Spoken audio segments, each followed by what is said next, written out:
Happy Friday, everybody. I'm here at the SBO room in our high school building, and we have the beautiful little setup behind me. This is a vintage logo that we put some backlighting behind it, and they enjoy meeting here. Our student body officers meet at this table and plan a lot of different things. One of the things that they're planning is a Valentine's Day giveaway, or not a giveaway, but a Valentine's giving that they do every Valentine's Day, and that's coming up on the 13th. So you can see the form there. You can pick out some really cool things to give to your child or somebody else or anybody in the school, and they will do the delivery for that. And that's a fun tradition that we do. Another thing I want to let you know about is this coming Friday, a week from today, February 7th, is the Elevate. And this is a time where 8th graders, we call it Elevate because the 8th graders going up to 9th grade, and we want them to feel comfortable about school and about the high school, what it's going to be like. And so we try to show them the different classes and get tours and all those things. And parents, you're welcome to come and join that. So it's a really great time to do that. So see those details about Elevate February 7th. Last year, we had one of our very own teachers be the Herzog Teacher of the Year, one of 12 teachers nationally that were recognized. And that's Mrs. Rachel Burrow. And so the nominations for Teacher of the Year, again, are due coming up here pretty soon. So you'll see those dates in the newsletter here. So check that out. If you have teachers you'd love to nominate, we have some amazing teachers I know that are eligible and would be great candidates for the Teacher of the Year for the Herzog Foundation. We've been doing training with the Herzog Foundation recently, and had a great time with Mrs. Burrow and her husband as she was honored in Washington, D.C. over the fall, this last fall, as our Teacher of the Year, a representative for the whole country. And it's really awesome privilege to do that. So if you want to nominate somebody, please check out that form. Tryouts for spring sports are coming up, so see that as well. We have baseball, we have golf, and we have girls soccer. And so if you are interested in any of those sports, please check out the details for the tryout times and when those are going to happen.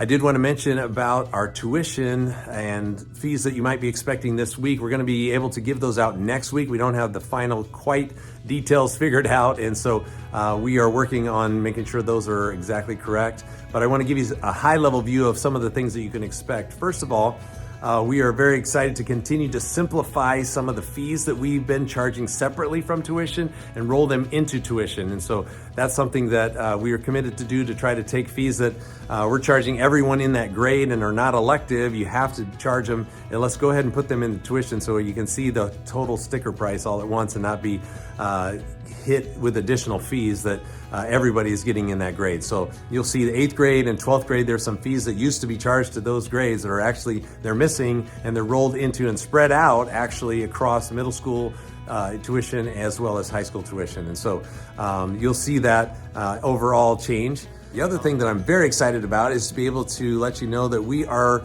going to be setting aside for every student a certain dollar amount for an endowment that we will be using and setting aside every year from this year on for the long-range financial sustainability of Bob Jones Academy. And that's a good thing for institutions to do, for schools to do.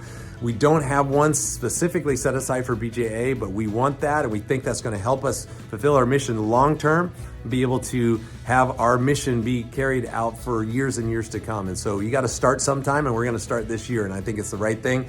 We've been getting a lot of advice, a lot of help with that.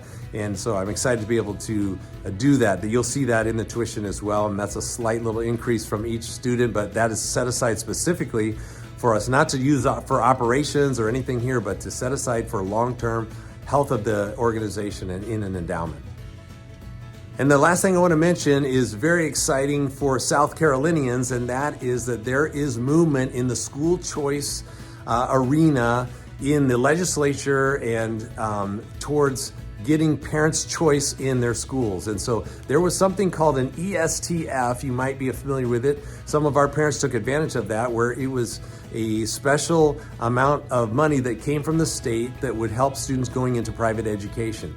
The Supreme Court struck it down on a technicality, and so now the legislature is back at it and trying to get it back up again, and it's very, very positive. It actually passed the Senate, is going into the House, and so all of our sources are telling us that this is really, really positive, and they've actually removed the public school requirement for people to be eligible for this. So there's a threshold, financial threshold. I think it's 300% of the federal poverty level. You have to have adjusted gross income. If you're below that, you are eligible. First come, first serve. There's 10,000 spots available that they're doing. So this was what started last year and then kind of had a start and stop because of the Supreme Court, South Carolina struck it down. But this is very promising, and I want to let our families know. So if you are even close to that eligibility, we really encourage you to go on and apply and get your name on the list, because it will be first come, first serve, and it's up to $6,000 potentially towards tuition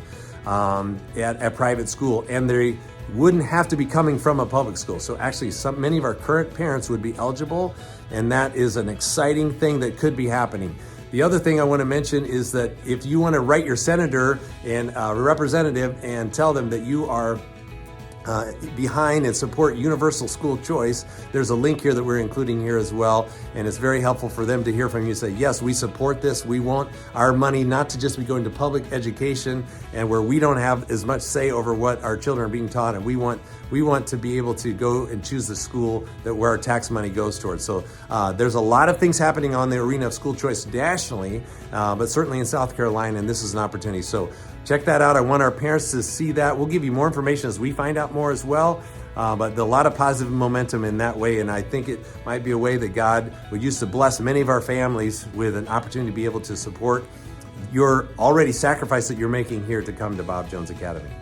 So a lot of we talked about, and we'll talk more even next week. I look forward to a great time. Tonight is senior night for our basketball team, so that'll be a great time in the gym, and we look forward to a great week as we continue. It's also the first week of our reading program in the elementary program. That's been a fun time. And so if you have an elementary student, encourage them to read extra books, and it's a neat baseball-themed reading program that we're doing over at the elementary school. So I hope you have a great week, great weekend, and we'll see you on Monday. Take care, everyone.